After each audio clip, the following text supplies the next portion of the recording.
ኢትዮጵያ ቤተሰቦች በዚህ ሰዓት አሳዛኝ ሰበር ዜና ተሰምቷል። መረጃውን ወደ እናንተ እናደርሳለን።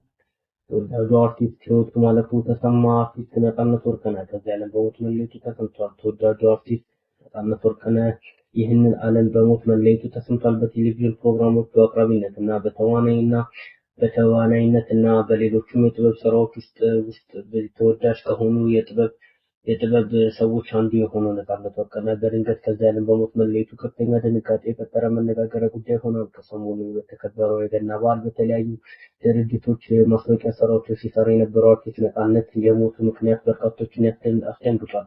ለክስተቱ ቅርበት ያላቸው ምንጮች ስለ አርቲስቱ ህልፈት በተመለከተ ለማመን የሚከብዱ መረጃን አውጥተዋል።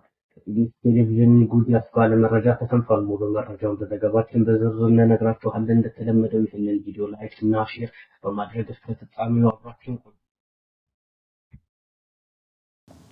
ግርማን ታውቀዋለህ? ኤፍቢአይ ላይ አብሮን የሰራው ጥርሱ ፍንጭቱ አሁን ፍንጭት ነው። ሰው ወላቃ ነው ይላል። 3 ጥርስ ነው የወለቀው። ያን ያክል እንትን አይደለም፣ ብዙ አይደለም። እና እኔ እኮ በረት ውስጥ ነው የተወለድኩት ከብቶች ነበሩን፣ እኔ እኮ በረት ውስጥ ነው የተወለድኩት ከብቶች ነበሩን እያለ ያወራል። እዛና ከገጠር የመጣ ልጅ አለ ጫማ የሚጠርግ በር ላይ እዛ ጁስ ቤት በር ላይ ቁጭ ብሎ የሚጠርግ። አይ ግርማ እድለኛ ነህ፣ ከቤት አጠገብ ነው የተወለድከው። ስንቱ ማሳ ውስጥ ተወልዷል። ኢትዮጵያዊነትንና በትወና የሚገልጹ በፈገግታ ውስጥ ደግሞ ሺህ ታሪኮችን የሚነግረን ከኮሜዲ እስከ ጥልቅ ድራማ በብቃት የሚወጣ ድንቅ አርቲስት ማን ነው ቢባሉ ብዙዎቻችሁ የምትመልሱት አንድ ስም አለ፣ አርቲስት ነፃነት ወርቅነህ። አርቲስት ነፃነት ወርቅነህ የተወለደውና ያደገው እዚሁ አዲስ አበባ ውስጥ ነው። ገና በልጅነቱ ለጥበብ ያለው ፍላጎትና ፍቅር ልዩ ነበር።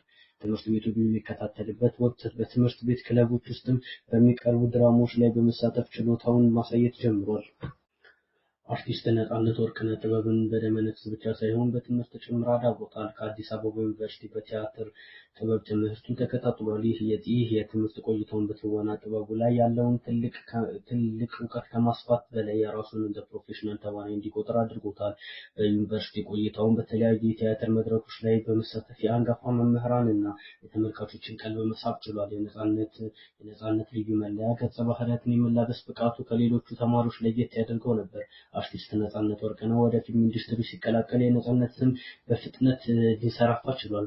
በተለይም በ2000ዎቹ መጀመሪያ ላይ የኢትዮጵያ ፊልሞች ሲያቆጠቁጡ የነፃነት ወርቅነህ ግንባር ቀደም ተዋናይ ነበር። የአባቴ አምላክ የተሰኘው ፊልም ለነፃነት ትልቅ ስም ካተረፉለት ስራዎች ውስጥ አንዱ ነው። ለራስሽ ቅድም፣ ኤፍቢአይ፣ ክላስሜት የተሰኙ ደግሞ የነፃነትን ችሎታ ያጎሉ እና የነፃነትን የጽናት ታሪክ የታየበት ድንቅ ስራዎች ነበሩ።